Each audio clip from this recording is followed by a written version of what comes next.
Oke, baik, terima kasih. Kita akan mulai ya. Sebelumnya kita mulai dulu dengan berdoa. Berdoa menurut keyakinan agama masing-masing. Berdoa mulai.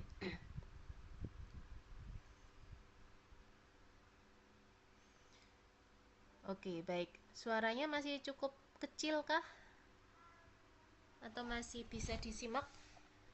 Ini sudah saya pentokkan ini volumenya sebetulnya. Tapi kalau memang belum jelas, saya mungkin akan join tambahan dengan handphone mungkin. Apakah sudah mending atau belum? Atau masih kecil?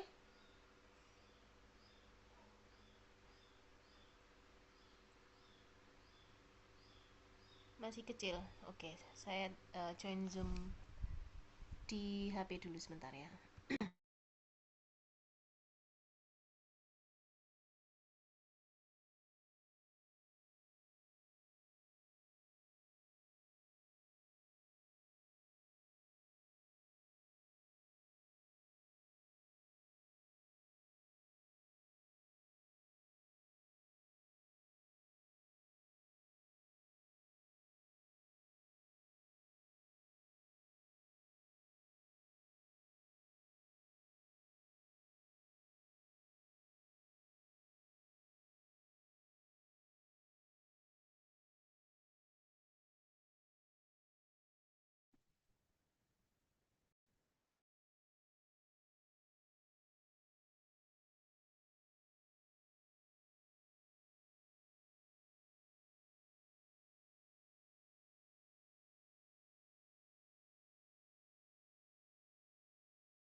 Oke, selamat pagi, adik-adik. Kalau sekarang Pagi, Bu. sudah mending? Pagi, Bu. Sudah, Ibu. Ya, Ibu. Selamat Oke, sore. baik.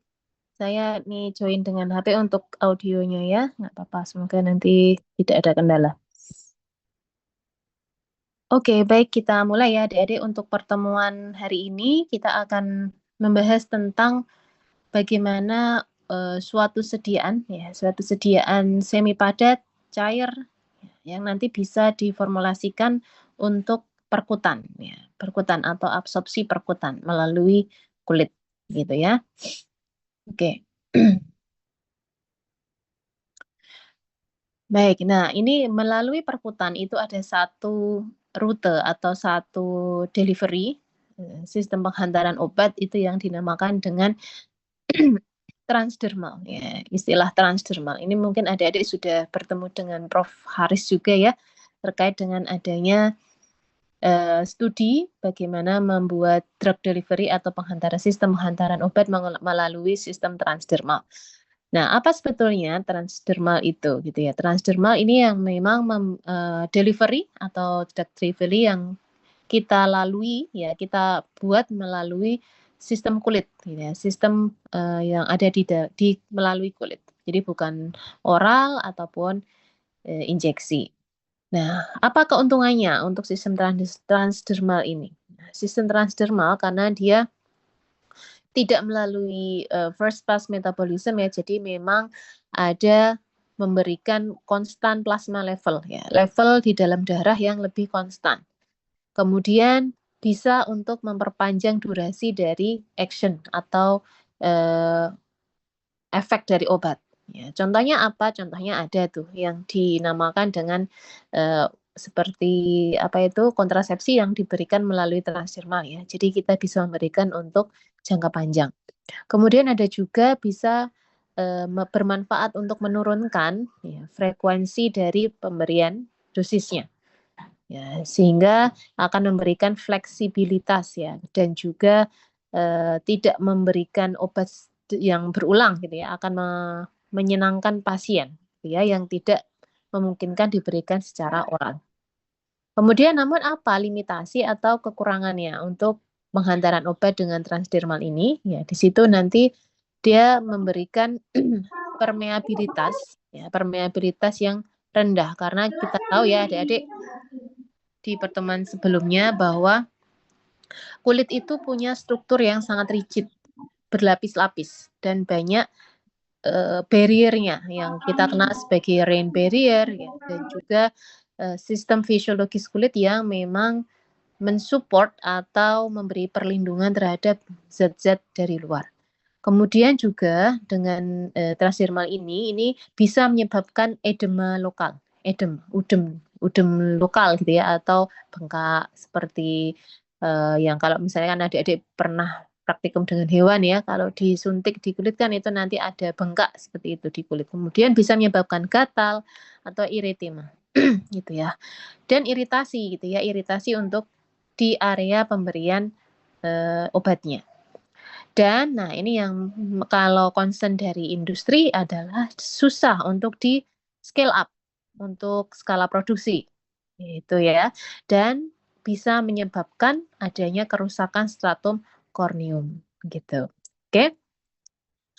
Nah, ini mengingatkan kembali bahwa kita kemarin sudah sempat mempelajari ini ya, bahwa untuk penetrasi obat melalui kulit itu ada beberapa jalur. Melalui transdermal, kemudian transapendigeal, ya melalui apendik, ya apendik dari folikel rambut maupun dari sweat gland, kelenjar keringat. Dan juga melalui rambut, ya rambut kemudian dari pori-pori kulit seperti itu. Ya. Nah, dari sini kita juga tahu ya bahwa kemarin juga sudah dibahas bahwa ada mekanisme penetrasi obat itu melalui interseluler maupun transseluler. Kalau interseluler ini lebih besar mekanismenya adalah seperti difusi. Nah, karena obat akan menembus sel-sel yang ada di kulit. Epidermis kan ada 5 lapisan ya, kemudian nanti akan masuk ke dermis. Itu kalau dia sistem difusi akan menembus sel-sel yang ada disebut dari stratum lucidum, stratum corneum, ya, granulosum, germinativum itu akan berdifusi begitu ya. Nah, kemudian apa bedanya dengan transseluler? Kalau transseluler maka dia akan melalui celah-celah antar sel tersebut. Jadi tidak menembus ke dalam tapi melalui celah-celah yang ada di antara sel-sel tersebut. Ya. Kemudian ada yang namanya dengan melalui kulit, pori-pori kulit gitu ya. Dia akan masuk melalui pori-pori yang di situ ada hair follicle-nya atau folikel rambutnya sehingga dia akan memfasilitasi proses masuknya atau penetrasi obat ke dalam kulit lebih dalam, yaitu nanti targetnya kalau obat yaitu di area dermis. Oke, nah ini yang namanya interseluler tadi ya, ada transseluler maupun interseluler. Interseluler ini dia ada proses ya, proses di dalam stratum corneum di mana di sana ada area interlamerar ya, namanya adalah interlamerar.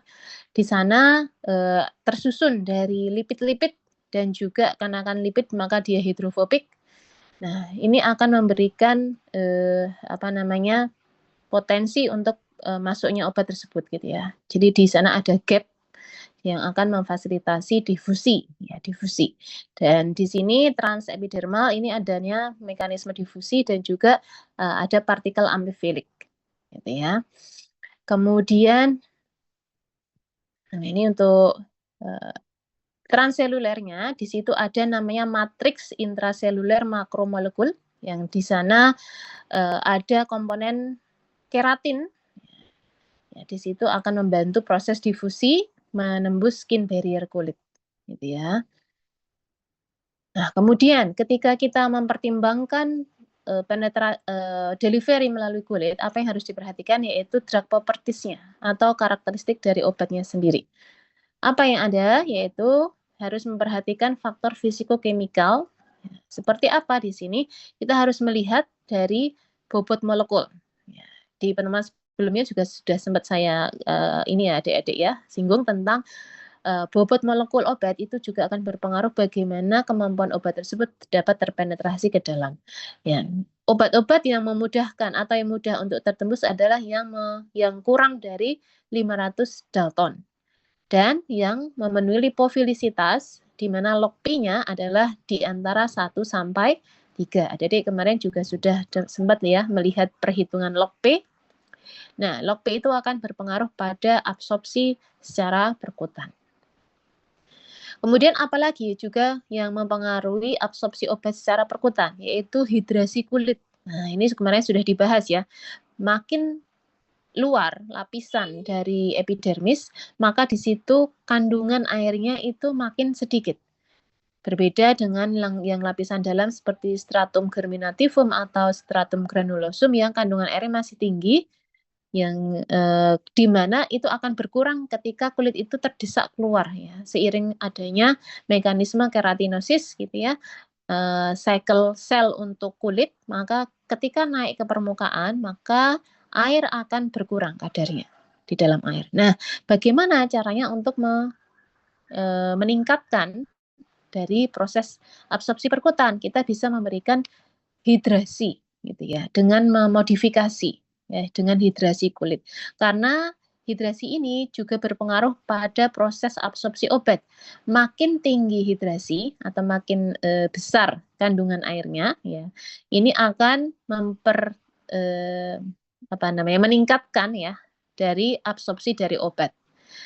Khususnya untuk obat-obat yang bersifat polar gitu. Dan di sini dengan adanya hidrasi, ya, ini adalah hasil dari difusi air menembus ya layer-layer yang ada di kulit sehingga nantinya akan memudahkan untuk proses masuknya obat gitu ya. Nah, selain itu, kalau hidrasi kan kita bisa modifikasi ya dengan memberikan humektan yang adik-adik sudah pelajari juga di pertemuan sebelumnya. Kita kasih humektan, kemudian nanti kulit akan terhidrasi sehingga obat akan mudah masuk.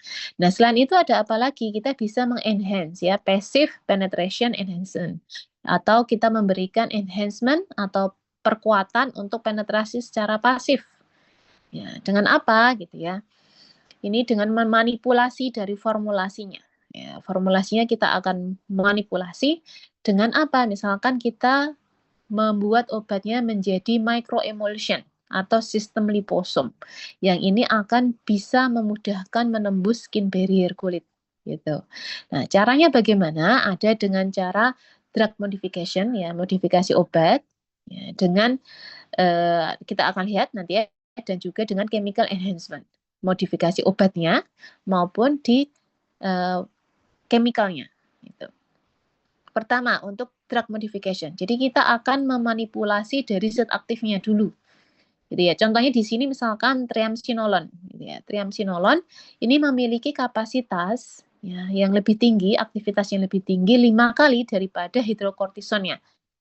Nah, tapi untuk aktivitas topikalnya, nah ini but exhibit very low topical activity. Jadi dia hanya memiliki kapasitas topikal yang rendah, yaitu 10%. Nah, ini bisa kita modifikasi, ya, dia bisa ditingkatkan efikasi secara topikalnya, si triamcinolon ini, dengan dia ditransformasikan menjadi acetonit. Dengan apa? Dengan cara memodifikasi, gitu ya, memodifikasinya, ya, dari lipofilisitasnya gitu ya. Nah, contohnya kemudian yang lain adalah betametason ya. Betametason kalau dia betametason pure gitu ya, dia tidak begitu baik untuk topical activity-nya.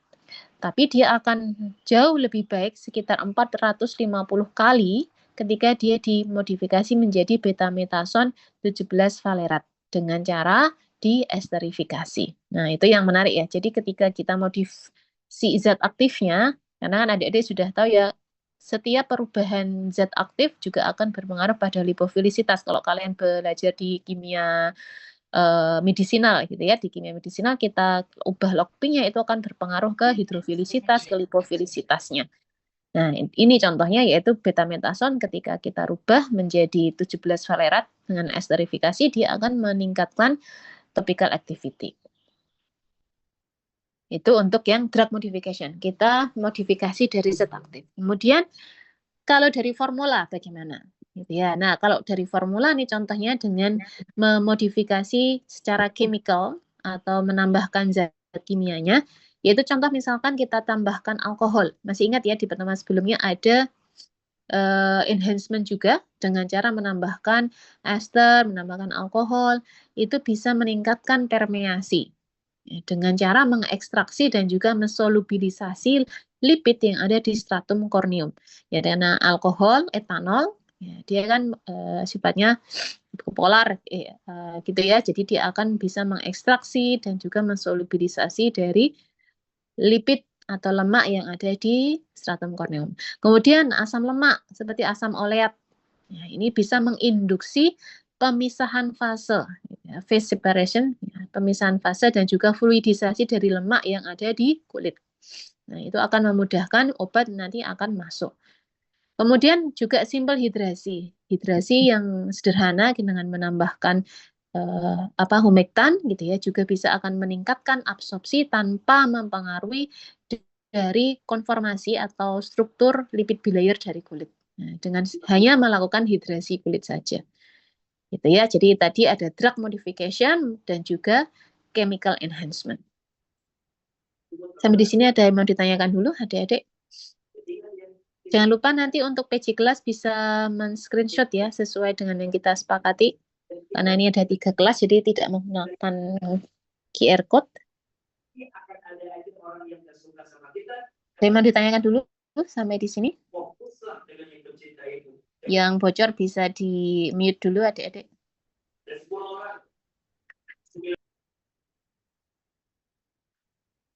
Oke, kita lanjut. Kemudian kita bisa juga melakukan enhancement atau meningkatkan penetrasi secara fisikal. Kalau tadi chemical, kemudian juga modifikasi dari zat aktif, ini adalah kita melakukan modifikasi dengan fisik, secara fisik di apanya? Di sediaannya. Atau kita menambahkan interaksi bukan ya, memberikan faktor physical modification di dalam proses delivery-nya. Contohnya apa? Nah, ini bisa melakukan iontophoresis, kemudian elektroporasi dan juga ultrasound. Kok bisa itu bisa membantu? Nah, ini penjelasannya. Iontophoresis, di mana kita menggunakan 2 kutub ya, kutub positif dan juga kutub negatif. Jadi seakan-akan kayak adik-adik memakai ada aliran listrik gitu ya, kita seperti menggunakan prinsip aliran listrik. Seperti yang kita tahu bahwa muatan gitu ya, muatan ion akan bergerak dari untuk yang ini ya, untuk obat-obat yang dia punya anion gitu ya, drug ataupun counter ion yang kation maupun anion ini dia akan bergerak mengikuti kutub positif maupun kutub negatif ini. Nah, ini akan membantu dengan adanya aliran listrik dari baterai atau sumber energi, sumber listrik ini, dia akan membantu mengalirnya obat dari sana. Gitu ya. Jadi dia akan membantu transportasi obat dengan adanya perbedaan aliran listrik ini. Ya. Nah, di sini kita menggunakan cas atau istilahnya muatan ion, anion maupun kation. Nah, ini dengan kita aplikasikan di dalam kulit, jadi kulit itu diberikan muatan listrik kecil ya, tapi nggak sampai yang besar gitu. Kalau besar nanti malah nyetrum ke kita. Jadi muatan listrik kecil dengan baterai gitu. Nah, di sana obat akan diaplikasikan di permukaan kutub positif, kemudian akan dialirkan listrik dari baterai.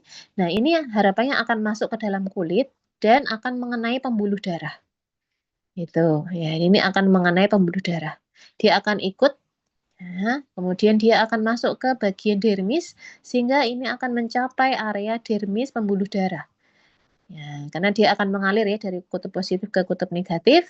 Ini akan jalan gitu ya melalui di dalam kulit, permukaan kulit sehingga obat akan penetrasi ke dalam pembuluh darah. Ini yang sifat prinsip dari iontophoresis.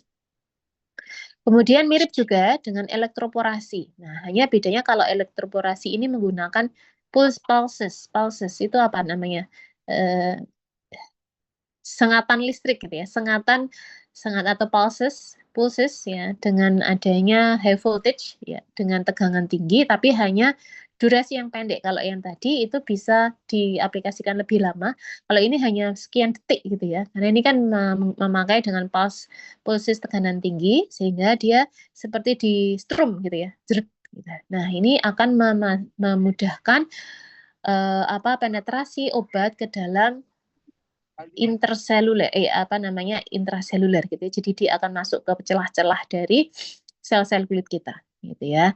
Nah, ini ada penggunaan elektroda di sana ya. Jadi ada elektroda yang akan memberikan pulses ya, electronic pulses dengan frekuensi tertentu yang masih bisa diterima oleh manusia tentunya, tidak sampai menyebabkan safety issue gitu ya, sehingga nanti akan memudahkan obat itu akan masuk ke celah-celah atau pori-pori antar selnya. Oke. Nah, ini dinilai kalau dari studi itu memang lebih efektif dibandingkan dengan yang tadi iontophoresis, karena iontophoresis masih muatan listrik yang rendah gitu ya. Kalau yang ini dia lebih tinggi dan akan ada shock karena dia seperti shock terapi ya, akan masuk melalui cerah-cerah yang ada. Kemudian ada juga melalui ultrasound. Nah, ultrasound ini sebetulnya juga mirip ya. Kita ada menggunakan getaran. Ya. Kalau tadi menggunakan listrik yang diaplikasikan, kalau ini hanya menggunakan ultrasound. Tapi kan ultrasound juga ada gelombang ya, gelombang elektromagnet yang akan bergerak gitu ya. Di sini menggunakan frekuensi suara yang lebih tinggi dari 20 kHz yang dapat akan mengubah dari skin barrier kulit. Ini menarik ya adik-adik, karena kulit itu ternyata juga bisa dibuat stres dengan adanya vibrasi dari suara gitu. Ya, nah kalau ya di sini contohnya adalah penggunaan insulin. Ya, insulin pada tikus dan juga kelinci yang sudah pernah menggunakan ultrasound physical enhancement gitu. Oke, sampai di sini ada yang mau ditanyakan dulu? Belum ya? Lanjut. Oke, baik. Kemudian, nah, apalagi yang bisa kita lakukan ya untuk meningkatkan dari transdermal ya, penghantaran secara transdermal itu apa? Nah, ini ada yang namanya modifikasi atau teknologi nano. Nah, ini kalau adik-adik sudah pernah ketemu Pak Roni ya, Pak Roni itu beliau expertnya di bidang nano, ya selain itu juga Bu Hadijah gitu ya. Memang penelitiannya banyak berkutat dengan nanoteknologi. Di mana apa itu ya? Nano itu apa sih sebetulnya? Nano carrier adalah struktur koloidal yang di mana ukuran partikelnya, ukuran diameter partikel dari nanonya tadi itu lebih kecil daripada 500 nanometer. Itu kecil sekali ya. Nah, apa keuntungannya kalau kita menggunakan teknologi nanoteknologi? Yaitu bisa meningkatkan difusi obat lebih tinggi. Ya, karena ukuran kecil, maka dia akan lebih mudah menembus seperti itu ya. Kalau dari logikanya seperti itu. Kemudian juga meningkatkan stabilisasi secara fisik kimia. Kok bisa? Ya, karena dengan ukuran partikel atau ukuran obat yang kecil, maka dia akan lebih stabil, misalkan contohnya kayak emulsi gitu ya adik-adik. Ya, misalkan kalian punya zat aktif atau aktif ingredientnya berupa minyak, yang ketika dibuat emulsi nano, maka globul-globul dari minyak itu akan lebih kecil. Nah, di situ akan meningkatkan stabilisasi dari emulsi.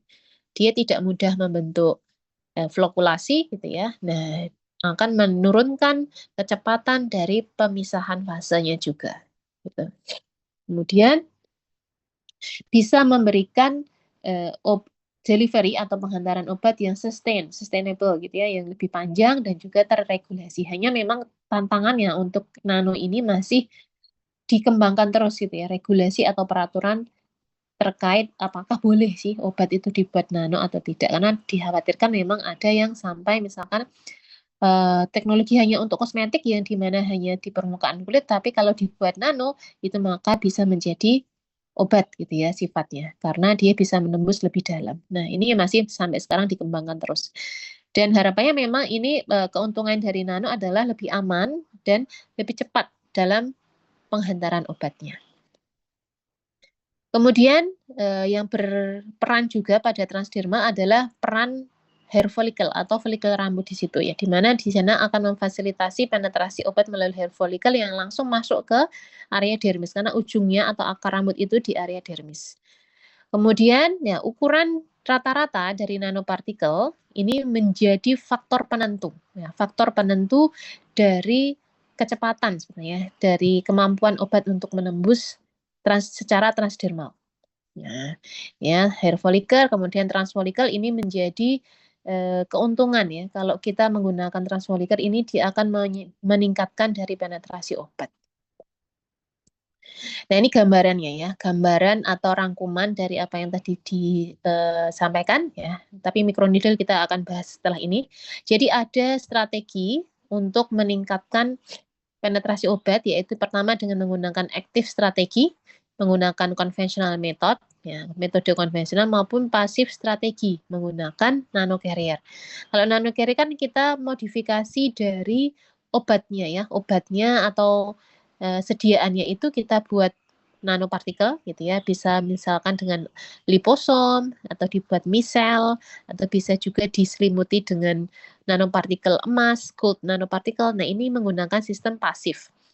Jadi kita mengandalkan difusi gitu ya, nantinya akan adanya sistem difusi. Tapi kalau yang aktif strategi ini ada mekanik gitu ya atau fisik yang diberikan kepada kulit. Contohnya apa? Dengan radiasi. Kemudian micro injection ini misalkan yang di klinik-klinik kecantikan gitu ya. Misalkan untuk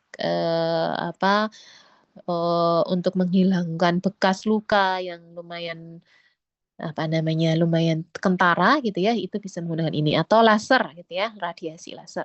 Kemudian juga yang kita kenal juga sebetulnya yaitu microneedle atau jarum yang berukuran mikro, di mana di dalam microneedle ini sudah dimuati oleh obatnya juga.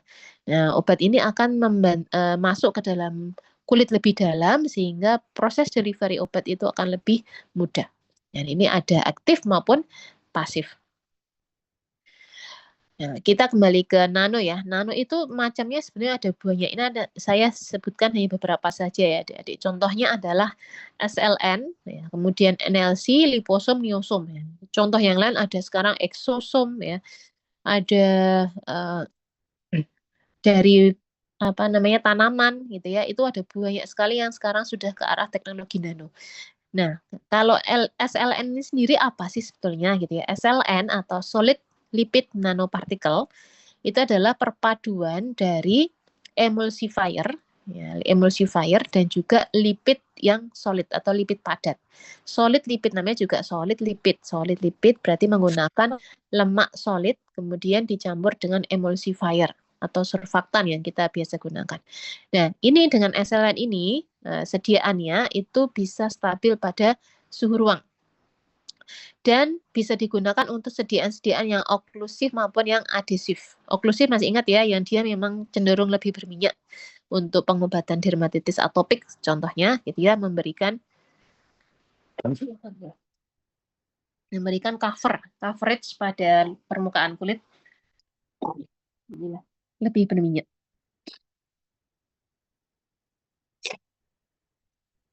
Kemudian memberikan adhesi obat yang lebih baik gitu ya. Nah, jadi dia akan memberikan lapisan atau coating pada stratum corneumnya. Sehingga nanti harapannya adalah bisa meningkatkan dari absorpsi gitu ya. Kemudian, nah ini bisa menghasilkan high drug deposition atau pelepasan obat yang tinggi pada target yang kita harapkan seperti pada folikel rambut gitu ya, kemudian kelenjar keringat dan juga kelenjar sebasea yang bisa mengurangi ya dari adverse reaction atau efek samping dari secara sistemik.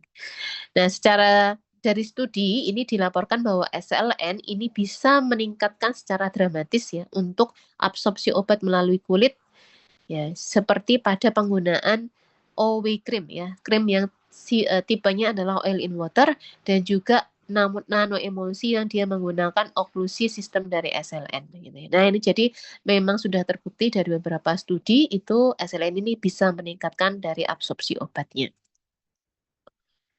Ya. Nah, kemudian apa itu ya? Ini lanjutannya untuk SLN ya. SLN ini dia kenapa kok dia bisa meningkatkan proses absorpsi? Karena memiliki log P yang tinggi gitu ya. Log P-nya dia lebih dari 3 dan mempunyai molecular weight gitu ya. Untuk obat-obat yang memang punya log P lebih dari 3 dan juga yang bobot molekul yang tinggi. Nah, kemudian ini SLN juga bisa secara efektif untuk mengetrap dan juga membantu penetrasi ke dalam, ya, penetrasi dalam ke dalam kulit yang itu dibantu dengan adanya tadi itu ya ada campuran surfaktan dan juga lipid solid lipidnya gitu ya. Karena itu komponen utama ya. Komponen utama dari SLN adalah solid lipid dan juga surfaktan yang dia akan membentuk suatu sistem enkapsulasi. Kemudian, nah di sini surfaktan ini bisa meloosen, jadi dia bisa melemahkan atau memfluidisasi dari lapisan stratum corneum. Karena kan tahu ya, stratum corneum itu kan rigid sekali. Nah, itu bisa melonggarkan dari struktur stratum corneum sehingga membuka dari jalur permeasi obat yang kita muat dalam sistem SLN tadi. Kan tadi sistemnya adalah encapsulate ya, obatnya di dalam, kemudian diselimuti oleh surfaktan dan juga solid lipid. Gitu. Ini banyak digunakan juga pada penggunaan kosmetik, contohnya pada anti keriput. Nah, ini menggunakan retinol palmitat. Ini nggak asing ya, nama obat ini, retinol palmitat yang dilodingkan dalam SLN. Gitu. Kemudian ada juga obat yaitu oteprednol etabonat yang dia memodifikasi kortikosteroid ya. Di situ menggunakan karbon 20 ester. Nah, di sini memberikan efek ya antiinflamasi yang lebih poten gitu. Dan dia menurunkan dari efek samping kortikosteroid. Nah, ini yang menarik. Jadi ada beberapa obat yang memang dimodifikasi dengan SLN ini dan berhasil gitu. Kemudian ada juga benzoyl peroxide atau benzoyl peroxide yang dimodifikasi dengan SLN, dia memberikan efek ya akumulasi obat di dalam kulit yang lebih tinggi dan juga mengurangi inflamasi kulitnya yang diaplikasikan benzoyl peroxide tersebut, gitu ya. Nah, kemudian kalau tadi kita berbicara tentang SLN, ini ada juga namanya NLC atau nanostructured lipid carrier. Ini bedanya apa? Ya, ini adalah adanya kombinasi dari liquid dan juga solid lipid. Kalau tadi kan solid lipid dan surfaktan. Kalau di sini adalah solid yang dikombinasikan dengan liquid. Nah, liquid lemak liquid, lemak cair maupun lemak padat. Lemak liquid yang bisa digunakan di sini adalah contohnya triolein ya, kemudian migliol, asam olet dan juga asam olet maupun juga dengan minyak wijen ya, sesame oil. Nah, ini apa dengan mengattract ya atau meningkatkan penetrasi kulit dengan greater occlusion. Jadi tadi mengcoating stratum corneum dengan sistem lemak karena ini kan berlemak sekali, maka dia memberikan efek coating atau oklusif. Dan dari situ kan ada efek hidrasi kulit gitu ya. Merecover skin hidrasi ya, hidrasi kulitnya sehingga dia akan meningkatkan proses absorpsi setelahnya. Oke, kemudian nah ini LC ya ini ya, nanostructure lipid carrier ini memberikan profil absorpsi obat yang lebih baik daripada SLN. Contohnya pada oktil metoxisinamide ya, OMC yang dia memberikan good properties atau sifat yang lebih baik daripada ketika dia dilodingkan pada SLN gitu. Kemudian ada juga sistem liposom. Tadi SLN, NLC dan juga liposom. Liposom ini adalah sistem lipid bilayer. Ini unilateral maupun multilameral ya, lipid bilayer yang diselimuti oleh fase aqueous atau fase air. Isinya apa? Liposom ini adalah perpaduan dari fosfolipid dan juga kolesterol. Di situ bisa ditambahkan dengan etanol pada komposisi liposomnya untuk meningkatkan durabilitas dari medianya Ya, dan juga untuk meningkatkan, kalau tidak tadi kita ketahui ya, etanol, alkohol itu untuk meningkatkan penetrasinya juga. Tuh. Nah, untuk liposom ini ukurannya lebih besar daripada 600 nanometer gitu ya. Yang dimana kalau lebih dari situ dia akan lebih susah gitu ya. Kalau liposom kan dia memang karena dia ada perpaduan dari fosfolipid kolesterol kan dia cenderung akan lebih besar gitu. Nah, kalau ya sudah melebihi 600 nanometer ini akan lebih susah untuk masuk ke permukaan kulit ya. Oke. Nah, kemudian ada niosom. Nah, niosom ini apa? Yaitu dia ada struktur sferoid dari surfaktan ya, yang di sini ya. Jadi dia ada surfaktan yang dari 2 lapis gitu ya. Single atau dia bisa single layer maupun multi layer dari sferoid yang surfaktan sferoid. Jadi dia akan melapisi ya, surfaktan ini akan menyelimuti obatnya gitu ya. Ya, untuk bisa mendisturb konfigurasi dari stratum corneum ya dengan cara melonggarkan karena kan dia surfaktan dia akan menarik gitu ya, akan melus atau melonggarkan ikatan-ikatan yang ada di dalam stratum corneum. Tuh ya. Nah, ini ada yang menggunakan non-ionik surfaktan pada formulasi niosom. Ya, ini bisa menjadi enhancer pada permeasi kulitnya. Contohnya apa yang sudah pernah dilakukan adalah niosom minoxidil.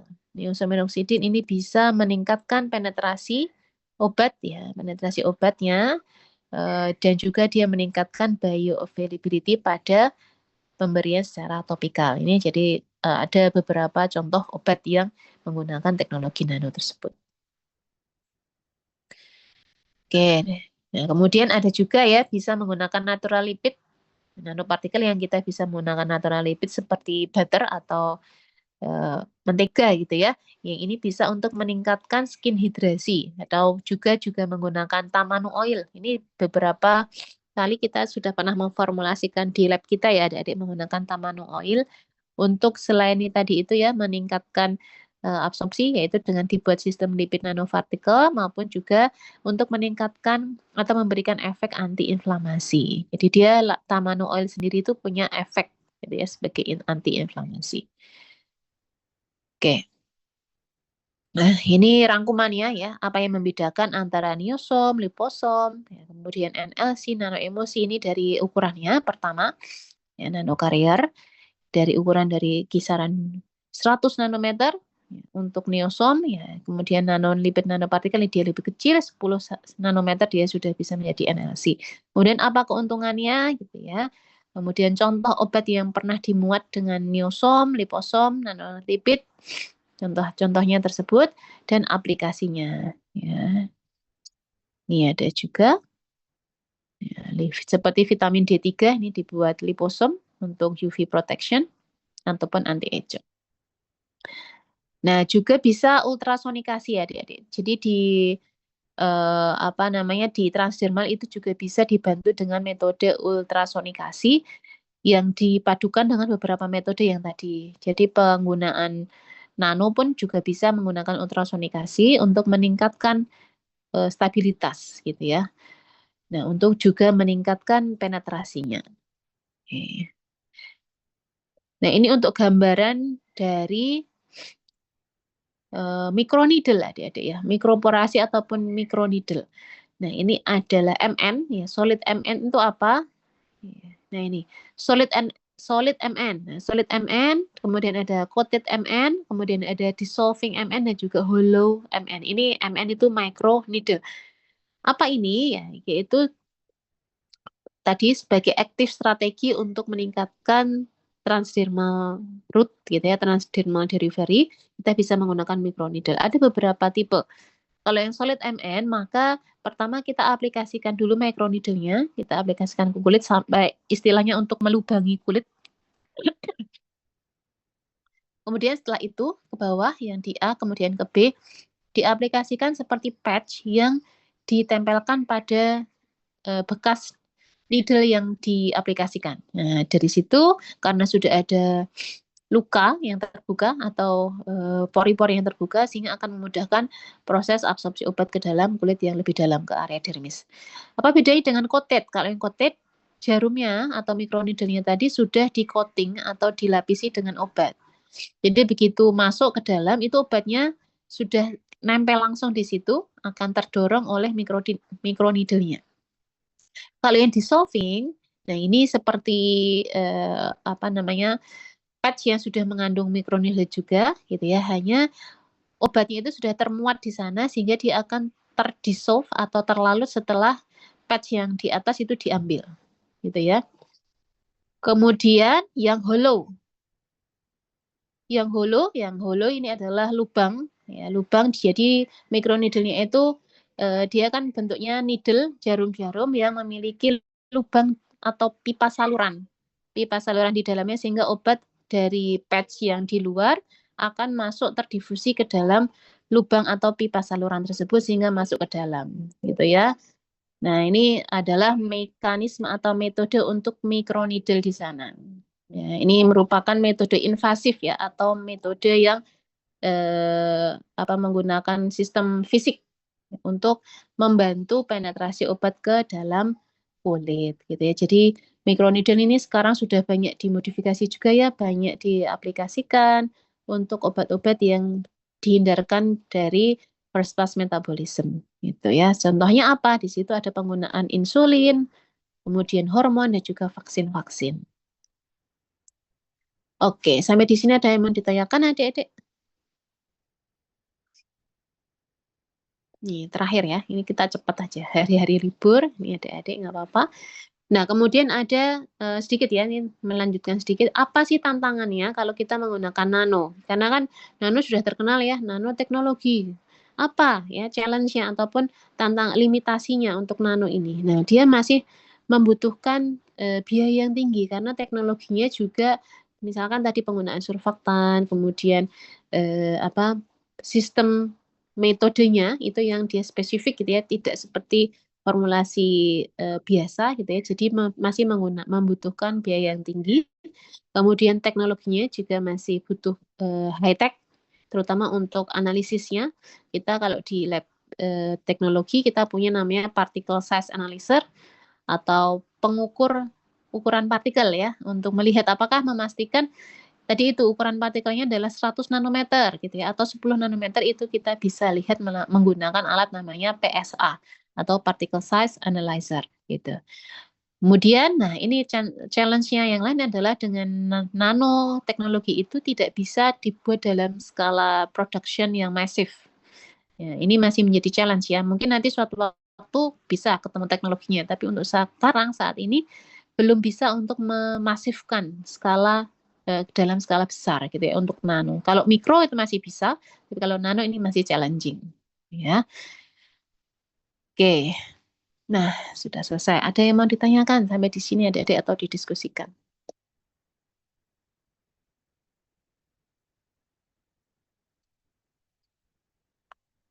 Cukup jelas semuanya?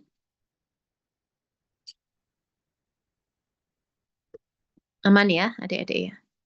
Tidak ada yang mau tanya? Boleh kalau mau tanya ke kolom chat. Oke, baik.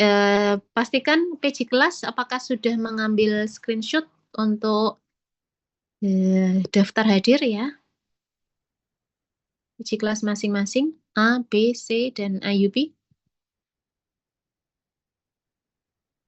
Ini kehadiran adik-adik di tangan para PJ ya. Nanti bisa diingatkan PJ-nya untuk bisa melaporkan ke akademik nantinya. Sudah semua? Nggak ada kendala untuk screenshot?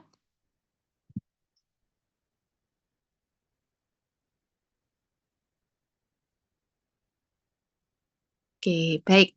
Kalau tidak ada, mungkin kita bisa cukupkan ya adik-adik untuk pertemuan pagi hari ini. Kita masih punya pertemuan satu kali lagi di minggu terakhir, yaitu di pekan depan, insya Allah. Harusnya sesuai jadwal ya, kalau tidak ada kendala. Karena kita liburnya hanya hari Senin. Minggu depan tidak ada libur lagi ya, selain hari Senin. Ya. Nanti sementara seperti jadwal semula, kalau misalkan memang ada kendala ya nanti kita Zoom seperti sekarang lagi. Ya. Tapi semoga tidak di hari libur lagi ya adik-adik gitu ya. Oke. Baik, terima kasih. Saya cukupkan untuk pertemuan pagi hari ini. Saya tutup. Wassalamualaikum warahmatullahi wabarakatuh. Terima kasih. Waalaikumsalam warahmatullahi wabarakatuh. Waalaikumsalam.